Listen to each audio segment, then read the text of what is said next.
Chapter 3016 begins with Zachary reflecting on his and Serenity's shared hope to have a daughter, a wish subtly intensified by their frequent exposure to Ben's social media posts about his daughter Ava.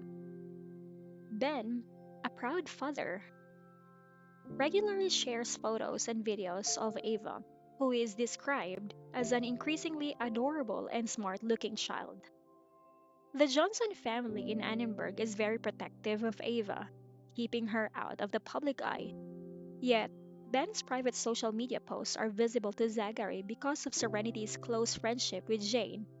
These glimpses into Ben's life stir a deep yearning in Zachary, who, like Serenity, is hopeful for a daughter of his own.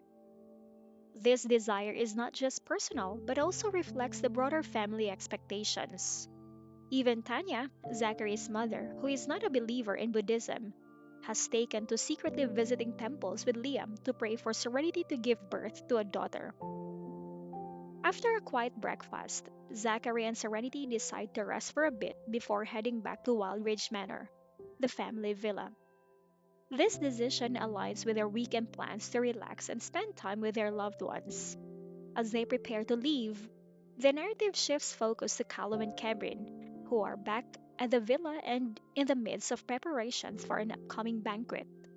Cameron is trying on evening dresses for the first time, an experience that stirs feelings of both excitement and nervousness in her. Although she has become more confident and radiant since regaining her sight, the upcoming banquet, which she will attend alongside with her mother in law, makes her anxious. She is acutely aware that this is her first formal appearance as Callum's wife, and she fears that any misstep might reflect poorly on him. Callum reassures Cameron, reminding her that she looks beautiful in anything she wears. He attempts to ease her nerves by embracing her and offering words of comfort, emphasizing that his mother will be with her, and no matter what happens, she won't let Cameron face any adversity alone. Despite his reassurances, her nerves persist. She worries about meeting the high expectations set by the York family and the society in which they move. Her concerns are not just about her appearance, but also about her behavior and how well she can represent the family in such a public setting. Meanwhile, Callum expresses his mild frustration at not being allowed to accompany her and his mother to the banquet.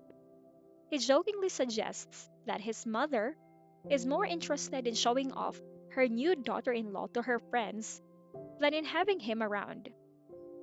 The banquet, it turns out, will be attended mostly by women of Rosella's age, many of whom have sons around Callum's age who are still single.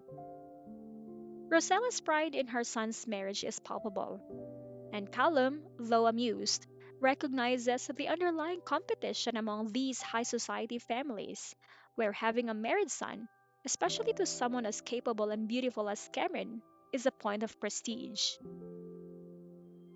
Cameron reassures him that he is indeed a catch, pointing out that many men in their social circle are still single, not because they can't find wives, but because they have high standards and are cautious about the intentions of those interested in them. She acknowledges that the York family, with its wealth and unity, is unique, allowing its members to focus on finding true love rather than rushing into marriages for convenience or social standing.